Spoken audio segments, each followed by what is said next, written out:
Thank you for asking and inviting me to the webinar with the focus on the German mandate we are facing beginning of next year. So let's directly get into the agenda. I have 4 points I want to cover. So first, why is that important for you? What you should also know. So looking a bit about across the borders, and what is the background, what is the driver of all these things. Then the main topic is today explaining the German mandate, what it means, what you have to be prepared. So those things, what is coming up. How to get prepared, so what you have to consider then choosing an invoice solution, or what you need to consider, how you want to start. There are different possibilities. And finally, at the end, we have some time reserved for quick summarize and time for questions if you have them, and I will try to answer as many as possible in the session. So let's kick off with, why is this important for you? What is important to know? Well, the initiatives we face in many countries in the meantime, not just in Germany, says that, okay, local tax authorities all over the world put in place requirements with the goal to fight against tax fraud. Yeah, and this can start in several kind of approaches. So some countries like Germany and Belgium, for example, demand a switch from paper invoicing over to electronic structured invoice formats. That is mainly the topic we are covering today. What does that mean for Germany? What is allowed, whatever. But also other countries switching or have switched to these ones. In addition, there are some countries who implement the so-called continuous transaction control system. That is, for example, has been done in Italy 4 or 5 years ago. It is partially in place in Spain with reporting to an SRI. Poland and France wanted to launch a portal, a central portal for these reporting and clearance purposes this year, but due to all kind of technical and organization things, they moved it. But Turkey, for example, is a country that does it. These things are not new. Southern American countries have done that already 10, 15 years ago. So this is not a new approach, but it's, so to say, swaps over to Europe. Italy, as the front runner, has done it, and the success in Italy was an increase of 3 to 6 billion euros in the first year of additional VAT income for the government budget. So more and more countries then, after this success, started also in Europe to think about this kind of approach to fight against the tax fraud. Then we have some countries where electronic signature is required or demanded. This is mainly in countries we call post-audit countries. I explain CTC and post-audit in one of the next slides. So this is the case for qualified signature or electronic signatures to be put on invoices before they are sent out in Portugal and Spain, what we see.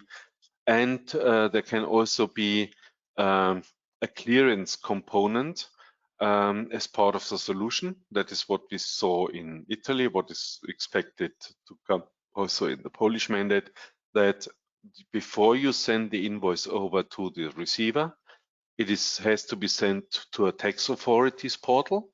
A clearance takes place, means the tax authorities verify, register the invoice, and put a kind of clearance stamp on it. This can be a unique ID you receive back, or it can be a QR code that you receive back and have to store in your ERP system, or put it onto the issue before you issue the invoice, then finally to the receiver. And very important to know, if you have in any of these countries or in any other more countries we list later, if you have a branch in these countries, joint such countries, you are liable to do that. Yeah, it is mandatory by law to follow these regulations. It's not oh yeah, I would like to have it, I can do it, maybe not. No, it is mandatory by law. You have to take some actions. Yeah. And this is what I also wanted to mention to introduce you to that and look a bit abroad the German borders.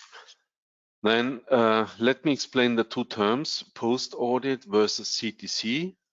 We say we have either a post-audit country or we have a continuous transaction control country. What is the difference? When you today issue invoices, tax authorities are not engaged when issuing invoices. You, as a sender, create the invoice, then you submit it either in paper or through any electronic channel, like X400, PayPal, in Namhandle in Denmark, through a WAN network where we have agreements to others. It can also be by email or other ways to exchange it. And in that case, the tax authorities are not part of the creation or exchange process of invoices. When we talk about the CTC country here to the right, that means the tax authorities are engaged when you are exchanging an invoice between you as a sender and your receiver or customer, or the other way if you receive one.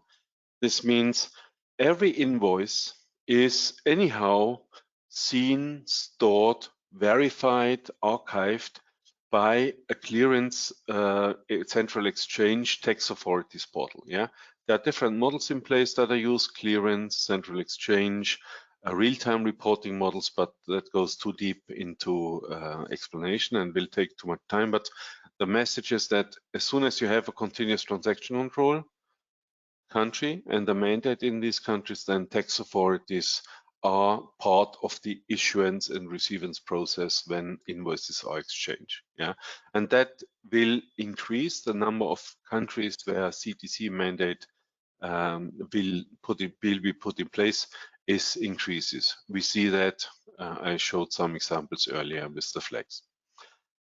Well, electronic invoicing is nothing new. We do this since 35 years in our organization by exchanging EDI messages and also, of course, EDI invoices, like in EDIFACT, TraderCom, or NCX12 formats. This is classic EDI or pre-standardized EDI. You're providing goods and selling goods, for example, to strong players in the market, and they enforce you to use their own formats they implement for the different kind of ED messages. And that is nothing new. Most very often it is a one-to-one communication, bi-directional formats agreements that are in place.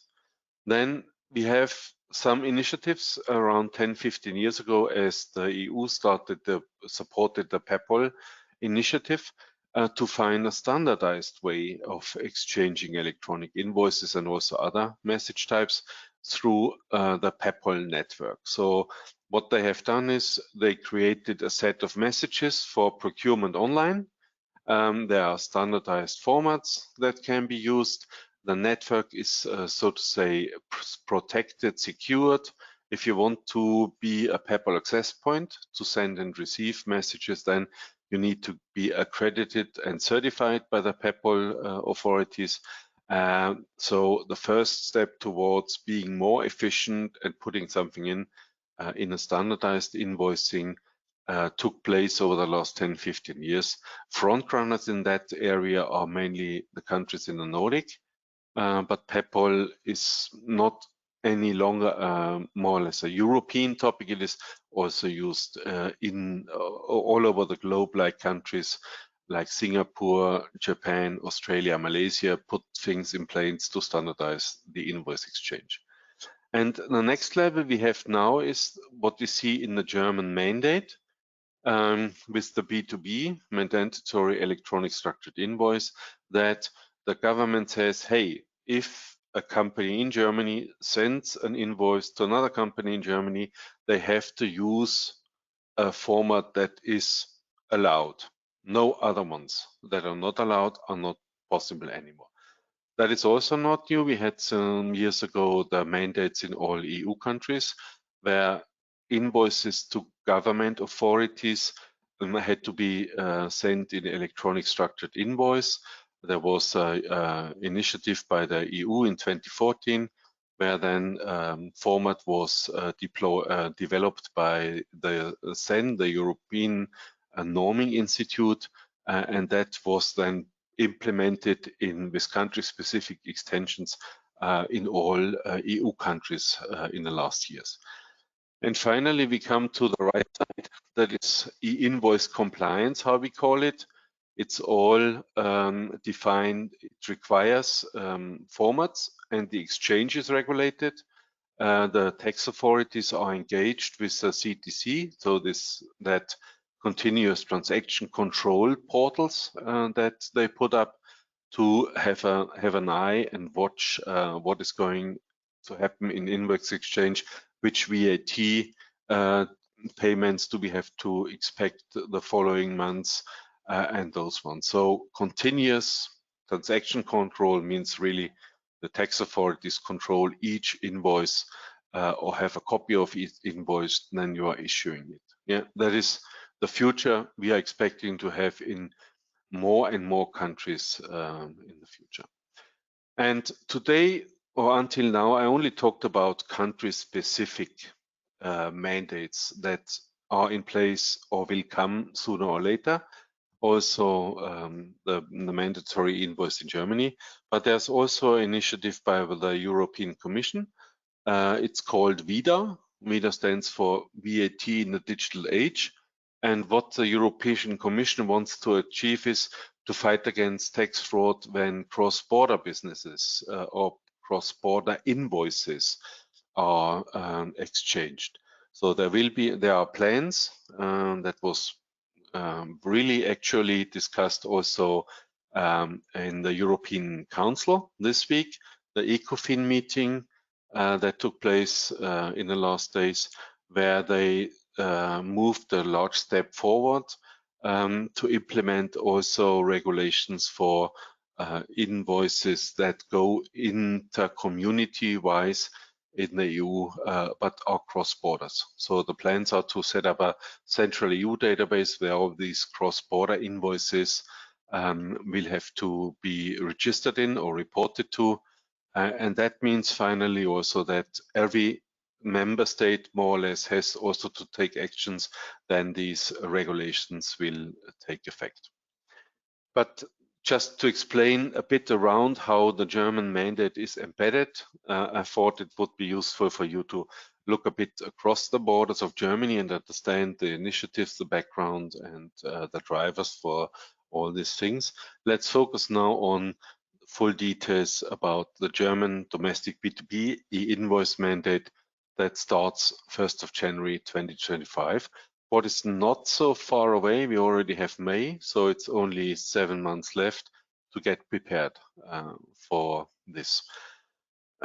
Yeah, the mandate in Germany is mainly driven to set the preconditions towards these digital reporting initiatives that they plan to add to the mandate. It is also the goal of the German government to drive digitalization in the German economy, what is very popular in the meantime worldwide, that more and more countries say, hey, we want the economy to do more digital data exchange, not printing out things, sending it around, move towards a digital economy. And Germany has decided to do this precondition step to move towards mandatory electronic invoices as a precondition towards later a digital reporting system to move to a CTC country also, and be prepared for the cross-border CTC initiative of the European Commission then later in this decade. The mandate starts 1st of January and ends 1st of January 2028 with a full rollout for all companies in sending and receiving. A bit more explain the background, the legal act that was approved by the parliament in the last 10 months. So it is called the Economic Growth Act. The German term is Wachstumschancengesetz. And that has been finally approved by the parliament in March 24, also officially published in, so to say, the Gazette for announcements of new laws. And as I said, it is a digitalization strategy and set the preconditions for later CTC things. What is important to know? The format will be transitioned away from the paper invoice that has today priority in German businesses over to electronic structured invoices in a Euro norm defined way of different sets of formats that can be allowed. So the priority of paper disappears and will be replaced by the priority of invoices over their transition period. There's a kind of 3 years transition phase for existing EDI mandates, so using EDIFACT invoices in D96 or D01 is still allowed for a period of 3 years under conditions. So those ones have not to be immediately replaced, but latest after 3 years, they have to be also compliant to the Euro norm format. Important, the coverage it's for domestic B2B invoices. This means a German company sends to another German company an invoice.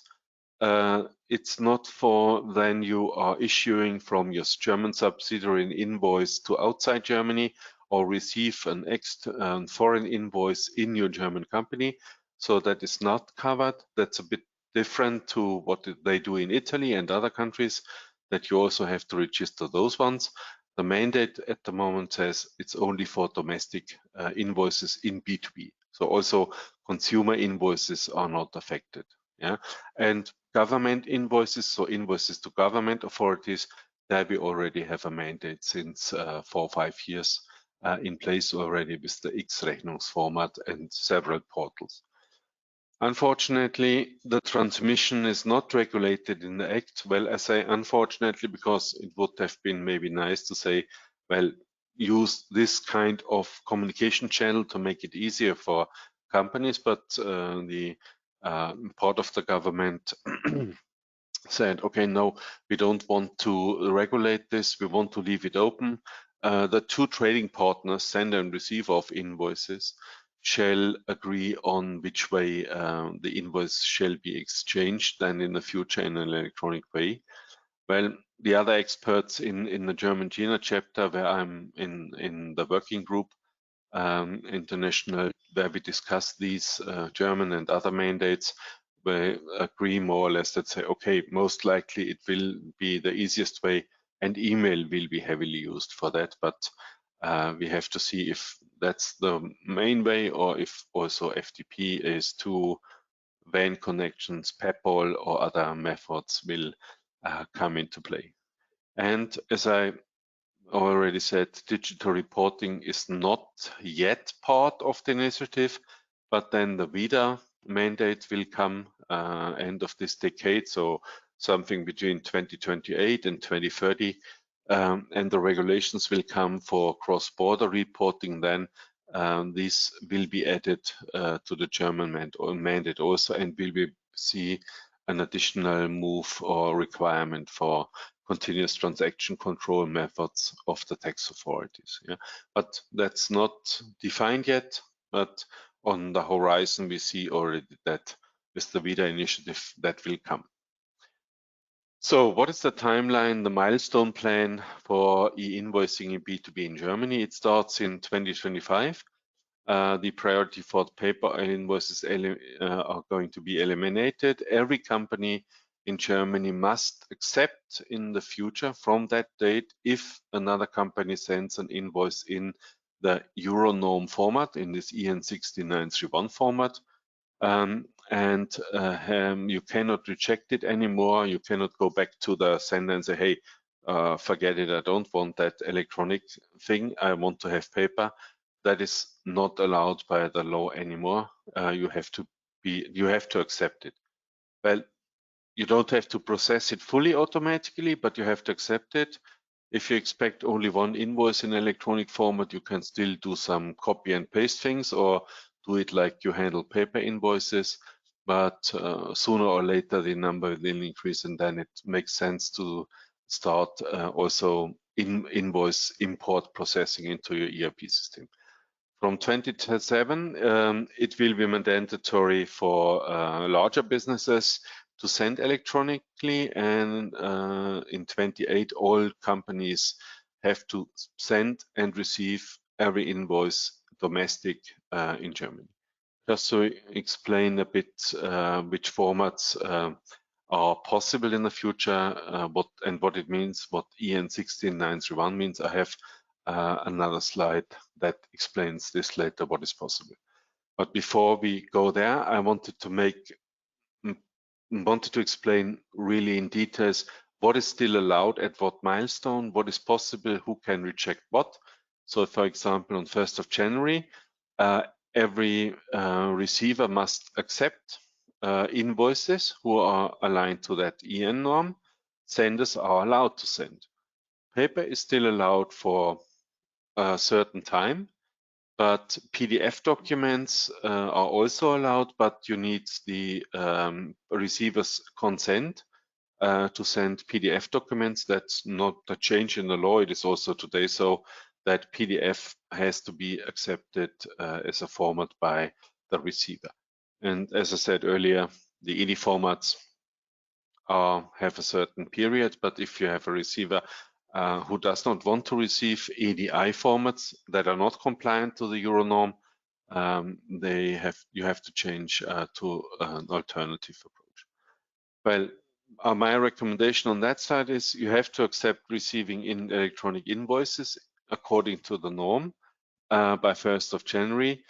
Why not starting directly doing it in one scratch, in one shot, instead of being prepared for receive 1st of January and then starting to think in 27 about, oh, now I also have to issue invoices. Our recommendation, or my recommendation, would be do it in one project, start directly from the beginning to send also electronic invoices in the appropriate format, because there you can save some additional money, and you have to do it anyhow sooner or later. Why splitting one project into two phases over 2 years? My recommendation would be start with the whole project from the beginning. In 27, we have then the first changes towards that larger companies are not allowed to send paper and unstructured electronic PDF documents anymore. And in 28, this changes completely.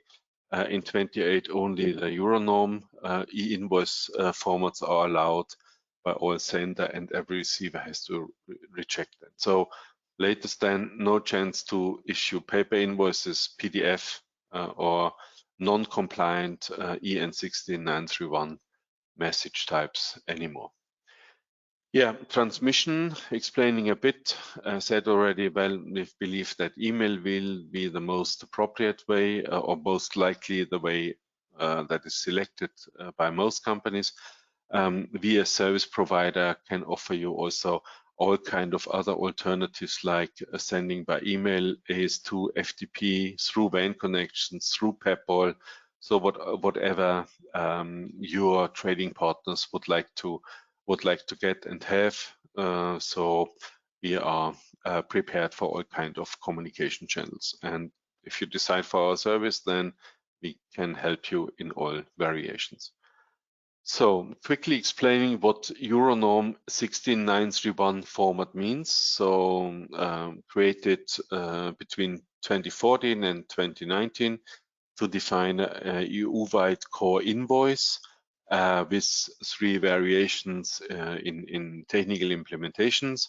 So in Germany, it ended up in the so-called X-Rechnung here, what became the defined format for the government invoices, so sending invoices to government authorities.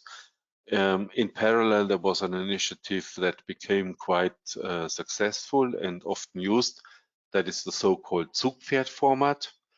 And that is popular also in B2B. Maybe you also have got a PDF invoice that you are not aware that it's a Zugpferd format, but that in a certain profile is also compliant to the norm. PayPal BIS in the format newer than version 3 would also fulfill the Euro norm requirements. could be used, but since PayPal as a network is not really popular so far in Germany for exchange, we have to see if that format and the exchange infrastructure will become more and more popular. And in general, if there are other formats defined who can fulfill the Euro norm, they would also be allowed. And the recommendation is that these two ones, X-Rechnung and Zugfahrt, are the ones who are already in use, well known and very popular in Germany. So that would be more or less my recommendation and the selection of choice. Explaining a bit the term, what is Zugpferd? What does Zugpferd mean? Zugpferd is an invoice format that was invented by a community called FERD, that stands for Forum for Electronic Invoice Germany. And it was defined to bridge a bit human and machine usage in one format. That says there was defined a PDF document, a special PDF-A document for archiving purposes also, and an XML document for machine processing is embedded into the PDF document. So humans and machines can handle and deal with that kind of invoice. Yeah, that is the Zugpferd, and that is in the profile Comfort and EN 6931, the supported ones. Then we are coming step by step to the end. So final point is how to get prepared and what you should consider and think about then you are starting to implement the solution. So the receive is mandatory, so you cannot reject, you must accept incoming ones. Be prepared for receiving maybe both formats like Zugpferd and X-Rechnung, what the sender decides on, because you cannot reject, and maybe set up a mailbox or define a communication channel that your supplier can submit these ones so you can receive them for processing. The formats, as I said, for sending is more or less your choice, but maybe it's a thought to say, hey, I want to be flexible towards my customer, and I want to be able to offer both formats and say, hey, being a bit more flexible, being more convenient towards your customers, and being prepared for sending both formats, either X-Rechnung or either Zugpferd, so you can be service oriented towards your customer. And if you don't want to make a sophisticated approach with FTP and whatever, simplest means of choice would be submitting these ones to your customers by email. What else you should consider going into that or thinking about the mandate is you have to consider electronic invoices there's a mistype. It's 10 years, not 19 years in Germany. How to archive electronic invoices for 10 years.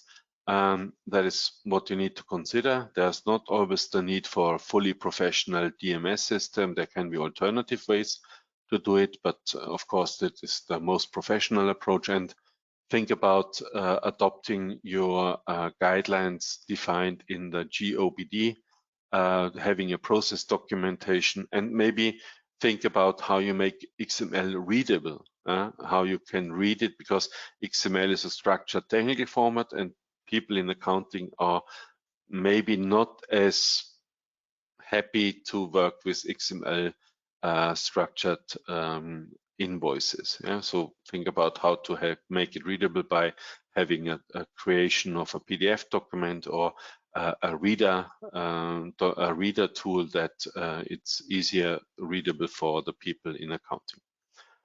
What else to be considered then choosing for an electronic invoice solutioner? If you are active in other countries, some flags to the right say, hey, in these countries there are furthermore mandates. So if you are business active in one of these countries, and if you are not aware of all these regulations in these countries where you maybe have subsidiaries or be business active and liable because you have a tax ID and you pay VAT tax there, for example, then contact us. We are happy to guide you and help you and introduce you to the different mandates in these countries. So we are happy to hear from you. If you have some lack of knowledge, we can help out. And our solution recommendation is that our integration platform is able to connect to various different ERP systems. That can be different variations of SAP, that can be different variations of Microsoft, where we have fully integrated adapters. It also can be a flat file integration to any other ones, but maybe you have a system that differs from France to Germany to Poland. Then we can connect from each of ones to our central platform. And then we support to the outside world, towards your customers, towards your suppliers, or if we talk about countries like France, Poland, and others I mentioned earlier, to fulfill the compliance needs that are put in place by tax authorities. And of course, we still can support you in your EDI data exchange for the remaining orders, order response, or any other message types. And we can turn your EDI invoice into EN compliant e-invoice received by suppliers or sent out to customers. So far, so good. I hope that I could provide at least most answers already before, but Bettina, do we have further more questions we can answer that came in? Yes, let me see. We have one question, and it is, are we still allowed to use the PDF format after the 1st of January 2025? Yeah, it is still possible to send invoices in an unstructured PDF document, but you have to keep in mind that the receiver can reject that one, or you need the receiver's consent. He must agree more or less. And he also can say, no, I don't want to have that. I want to have it in a fully structured EN compliant format. But in general, the answer would be yes, you are allowed to do so for a certain transition period until 27 or 28, depending on your company size. Yeah. Anything else? No, that was it for now. Yeah. So yeah.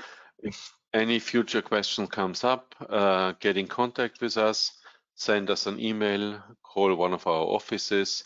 We are here to help you and to answer the questions and provide further infos. And keep in mind that we again have next month again a webinar. We have not decided on the topic finally. Or do we have you agreed on the future topic for the next month's webinar, Bettina? I don't think so, but we can send out the invite in the follow-up by sending the presentation slide deck to you. Yeah? Yes, we will. Thank you very much, Michael, for giving us an update on the German e-invoicing mandate today. And thank you to all of you who attended the webinar. And we wish you all a good day.